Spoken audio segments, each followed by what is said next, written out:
As you all know, I am a survivor of an acoustic movement. Um, I had the operation in the year 2001, I think it was, and what was only supposed to take me 6 weeks to get better took me 15 years in all. Because whilst it was being removed, things got very stormy, things got out of hand, and it was very traumatic. Um, I almost died in the process, and anyway, I went into a coma, and when I woke out, I mean, um, a shunt had to be placed on my brain and to prevent the bleeding because I actually hemorrhaged. And a breathing tube was placed um, in my throat because I had to stop breathing. And in order for them to get me to breathe again, they had to put attach a breathing tube, and a feeding tube was attached to my stomach because I couldn't eat anything by mouth. And I also, this side of my face, the right side, was completely damaged. I mean, now I'm 17 years on, it's still it's still there, and things are still not back to normal. And I'm completely deaf in my right ear because of it. Um, my ear canal is now damaged, and in fact, I have no sensation on the right side of my face, inside my mouth, my throat. You know, that this side makes up the fact that there is nothing. I can't eat at all on that side at all, or swallow. Yet I'm able to do everything on the left side kind of thing. I mean, even my nostril, I can't smell out of my right nostril, and my eye, I can just about. Sometimes it works, sometimes it doesn't. You know? Sometimes I can't see anything out of that eye, and it gives me a lot of problem. I refer to it as my angry eye. You know, it tends to go red and it gets very painful. And of course, although I'm 100% deaf, I'm still hearing titterness. I'm still hearing titterness. And that affects me. That gets louder when I'm under stress. You know? And I mean, I shouldn't complain. I mean, that's what surgeons say to me. Doesn't complain. It's not about what you look like. You know, it really is about being alive. You know, being able to breathe. You know, and yeah. Well, I felt my lucky star this day, really. And I tell you what, I appreciate life a lot more, you know, now than I did before surgery. And I have made a lot of progress. I mean, in the year 2004, the medical profession couldn't look at me because I was still in a vegetative state, you know. I was unable to reason in a logical manner. I didn't know what was happening around me. I mean, I could see people, but everything was in slow motion. Yeah, I mean, it was as though I was in a dream kind of thing. You know? I didn't know I was me, you know, because I was also suffering amnesia as well. And basically, I was unable to sleep. And I think when I got out of the coma, after 6 months, I went into rehab, just to learn to do things again, to learn to use my limbs again. I had speech therapy, I had physio, I had the works really. And but yeah, 2004, they still put the book of me and said that is still not, you're not going to make any more progress if you're going to stay in that state for life. And anyway, in 2014, a miracle, happened. The amnesia started lifting, and I started taking um, more steps, more strides. You know, I was just getting strength kind of thing. It was almost as though I was waking up from this nightmare, this horrific nightmare. And when my memory started lifting in 2014, I started doing some research, and then I found out that I could heal my brain. I could heal my brain, and I could heal me. I could heal my body. It was all within me. And so I got a load of CDs and books on the subject matter, and here I am today. Here I am today. And what is it? Am I going to touch on the views again? Oh God. Mm. Yes. I just had to give away my microwave because I found out it was responsible for the cancerous cells in my body.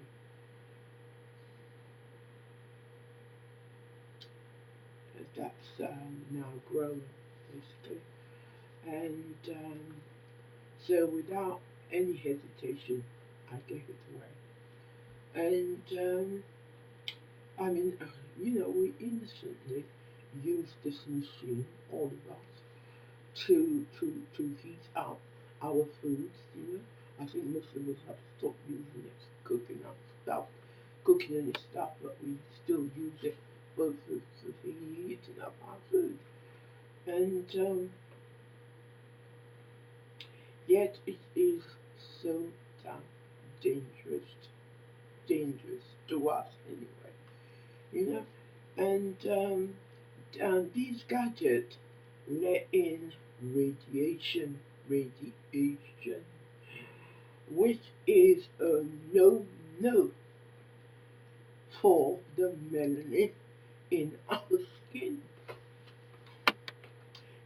Just like Superman had to avoid kryptonite at all costs, because if he came into contact with it, it weakened him, took away all his strength, and he became a pathetic buffoon, and that's what radiation does to us, basically. And we need to keep our distance from that. It is very dangerous to us, okay, for us, radiation. Of course, microwave is not the only gadget that's responsible for giving out radiation in the home. There's the computer, there's the mobile phone. The mobile phone's always with you, isn't it? What else is responsible for giving out radiation in the home? And these things, we have come to rely on these things, Yet they're dangerous to us, extremely dangerous. And the medical profession blames the fact, the cancerous gene runs in my family, and says that why I now have cancer. That's the reason I now have cancer. But I mean, when my mother and brother was alive, that's when they were using microwave then. You know, my grandmother never died of cancer. My grandfather never died of cancer. Of course, there was no microwave in their time, you know. And but in theory, it goes beyond that reason, okay? As to why I've got it, because it runs in my family, okay? I'm saying it goes beyond that reason, okay? There's a lot more to it than that. When you're not safe in your home, where are you safe? Yeah, where are you safe? Because these things are in our home, aren't they? Yeah, and it looks like, it looks like people. We have to go back to old times, okay? Old times when these things were not made available, when these things were not made available, were not available. I mean, how did our ancestors do things? Yeah, and so many celebrities are raising their offspring as gay children who later becomes a transgender, um, transgender renders, yeah? And so don't so doubt to say to us of us, no doubt to say to all of us, it is natural. You know, what's natural about that? You know, what's natural about stirring your children in that direction? You know, you're deliberately getting the girls to look like boys, getting the boys to look like girls. Yeah, what's so natural about that? Yeah, obviously they babies, they children. So whatever you dress them in, that's what they're going to take. That's what they're going to see as the be all and end all, because they rely on you, the adult. So obviously, if you're gonna dress the boys like girls and the girls like boys, then they're gonna take it for gospel. They're going to accept it as the no, because that's what you're issuing them with. Um, you only have to look around and listen to how fucked up most of these individuals are. They are a bunch of people with a lot of deeply buried issues. I'm going to pause. There's somebody at my door. Oh God, one second. As I was saying, um, yeah, these individuals, they have some really deeply buried issues. You know, wake up, people, no more sleeping in bed. The ex-model Iman, who had her own makeup line, her staff worked very well for me. Yet, I'm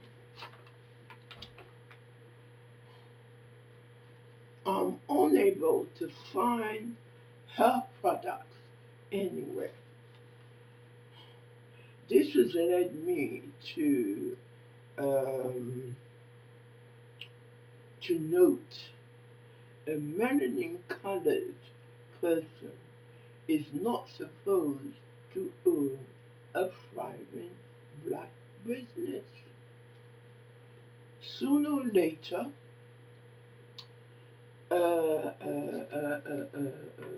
a non-melanin person comes along, usually of Jewish background or Japanese, and buys them out. You know, offers them a load of cash and buys them out. Yeah, that's what it seems like to me. Yeah, how many black businesses do you know of having successful um, thriving businesses? You know, to the extent where they can leave it for their children and their children's children gets hold of it. No, after a certain time, they always um, along comes someone of Jewish background or Japanese background and buys them out.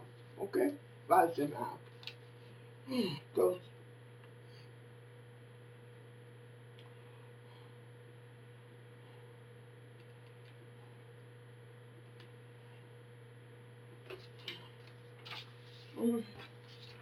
and as I was saying, um, um, as I was saying, yeah, it's just though a member of the dark race should not own a thriving business. So it's thriving business so that they can pass it down. You know, and it just goes from generation upon generation kind of thing, you know. Oh, oh God. And it's almost as though darkies are not meant to have any wealth. Yeah, yeah, not meant to be stinking, filthy rich like everybody else. Yeah, after a certain, you get to a certain height, and that's it. You're penalized. You know, along comes some Jewish part or Japanese part, end up buying you out. You know, it's as though it's been set up that way. You know, it's set up that way. Yeah.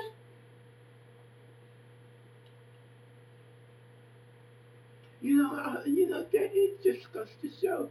It seems to me that there is a poisonous, malicious, devious Chinese whisperer. Now you all know what Chinese whisperer is like, you know, how it can get, you know, going around that was started to prevent any black entrepreneurs to stop dead in their tracks, discouraging them to continue and wishing to build an empire, a successful empire, basically. Yeah, you know how many wealthy black people do you know? Yeah, black people with real wealth to their names. How many do you know of? Yeah, do you know of any? Um, what is it all about? Yeah, what is it all about, people? Tell me, what is it all about? Yeah, yeah. Because this vicious propaganda is working big time. You know, it's bloody working. You know? Anyway, that's all I want to discuss today. I don't want to say anymore. So I'll just say, Amen, Hallelujah, peace. Peace, my brother. Peace, my sister. Oh, God.